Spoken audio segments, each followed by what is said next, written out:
இப்போ அடுத்த ஸ்லோகத்துக்கு வரலாம். ககாசனாம் கிரணாதாரா இத்ருஷாம் சோமபூஷிதாம் அகலங்க இந்து சூரிய அக்னி லக்ஷ்மி ரூபம் உபாஸ்மஹே. ககாசனாம், ககாசனாம், கக அப்படிங்கிற வார்த்தைக்கு ஆகாசம்னு பேர். ஆகாசத்தை தான் கக அப்படின்னு சொல்லுவோம். ஆகாசமே ஆசனமாக இருக்கக்கூடியவர். ககாசனம் அப்படின்னா என்ன? எல்லா இடத்துலையுமே இருக்கக்கூடியவர்னு அர்த்தம். ஆகாசம் இல்லாத இடமே கிடையாது. ஆகாச தத்துவங்கிறது இல்லாத ஒரு இடமே கிடையாது. அப்போ சர்வவியாபியாக இருக்கக்கூடியவர், எல்லா இடத்துலையுமே இருக்கக்கூடியவர். ககாசனாம் கிரணாதாராம், ஆதார சக்கரங்களுக்கு கீழே இருக்கக்கூடியவர், அதாவது நம்ம சரீரத்தில் குண்டலினி ரூபமாக இருக்கக்கூடியவர். கிரணாதாராம், எல்லா ஆதாரத்துக்கும் கீழே, அதாவது 6 ஆதார சக்கரங்கள், மூலாதாரம், சுவாதிஷ்டானம், மணிபூரகம், அநாஹதம், விசுத்தி, ஆக்ஞா, அதுக்கு மேலே சஹசிராரம். இந்த ஆதார சக்கரங்களுக்கெல்லாம் கீழே, அதாவது நம்மளோடு சரீரத்தில் இடுப்புக்கும் குதத்துக்கும் நடுவில் குண்டலினியோட ஸ்தானம் சொல்லப்பட்டிருக்கு. அந்த குண்டலினிங்கிறது தான் நம்மளோட ஜீவசக்தி. அந்த சக்தியினால தான் நம்மளால் இயங்க முடிகிறது. அந்த ஜீவசக்தியோட ரூபமாக குண்டலினியாவே இருக்கிறதுனால தான் கிரணாதாராம், ஆதார சக்கரத்துக்கு கீழே இருக்கா அப்படின்னு சொல்கிறார். யார்? லக்ஷ்மியைத்தான் அங்கே குண்டலினியாக வர்ணிச்சிருக்கா. நம்மளோட ஜீவசக்தி.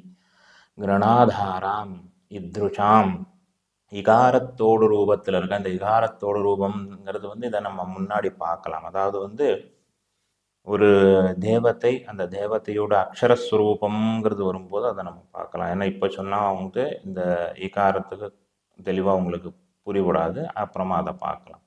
இத்ருஷாம், இகார ரூபத்திலேயே. கிரணாதாராம் இத்ருஷாம் சோமபூஷிதாம், சந்திரனை தரித்தவர், அதாவது சந்திரகலையை தரித்தவர்னு அர்த்தம். சந்திரகலை அப்படின்னா இந்த நம்ம தேகத்தில் இப்போ சொன்னேன் இல்லையா, இப்போ கிரணாதாராம்னு சொல்லி ஆதார சக்கரங்களுக்கு கீழே இருக்காருன்னு சொன்னதுனால நமக்கு சூரிய சந்திர அக்னி அப்படின்னு 3 விதமாக நாடிகள் பிரியறதுனால இந்த சந்திரகலையில் இந்த தேவத்தையோடு சக்தி அபரிமிதமாக இருக்கிறதுனால சோமபூஷிதாம்னு சொல்கிறான். அதாவது சந்திரனை தரித்தவர். அகலங்க இந்து சூரிய அக்னி. அகலங்க, கலங்கம் இல்லாதது அப்படின்னா சுத்தமானது, அசுத்தமானது அல்ல. கலங்கம் அற்றது, அசுத்தம் இல்லாதது, சுத்தமான, அகலங்க. இந்து சூரிய அக்னி. இந்துனா சந்திரன், சூரியன், அக்னி ரூபமான, லக்ஷ்மி ரூபம் உபாஸ்மஹி, இந்த ரூபத்தில் இருக்கக்கூடிய லக்ஷ்மியை நாம் உபாசனை பண்ணுறோம், கும்பிடுறோம், அதாவது வணங்குகிறோம். இது என்னது? அகலங்க இந்து சூரிய அக்னினா என்னன்னா, நமக்கு இப்போ கிரணாதாராம்னு சொல்லி இந்த தேவிய குண்டலினி ரூபமாகவே சொன்னதுனால இங்கே இந்து சூரிய அக்னிங்கிறது இடா, பிங்களா, சுஷும்னாங்கிற 3 நாடிகளை குறிக்கும். எந்த இடத்துல சாஸ்திரத்தில் இதுலன்னு இல்லை, எந்த சாஸ்திரத்துலேயுமே இந்த இந்து சூரிய அக்னி அப்படின்னு வந்தாலோ இல்லை சோம சூரிய அக்னி அப்படின்னு வந்தாலோ இதை நம்ம இடா, பிங்களா, சுஷும்னா அந்த 3 நாடிக்கு நம்ம சப்ஸ்டிடியூட் பண்ணிக்கணும். அப்போது இந்த இடத்துல இந்த நாடிகள் 3ம் சுத்தமாக இருந்தால், எவன்கிட்ட இந்த சுஷும்ன நாடி, இடா நாடி, பிங்கள நாடி 3லையும் எந்த விதமான அடைப்பும் இல்லாமல் அகலங்கம் சுத்தமாக அது இருந்தால் அவனிடம் யார் இருக்கா? லக்ஷ்மி ரூபம் உபாஸ்மஹே.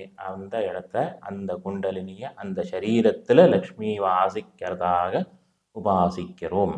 இதுதான் முதல் ஸ்லோகம். அடுத்த ஸ்லோகத்தை பார்க்கலாம்.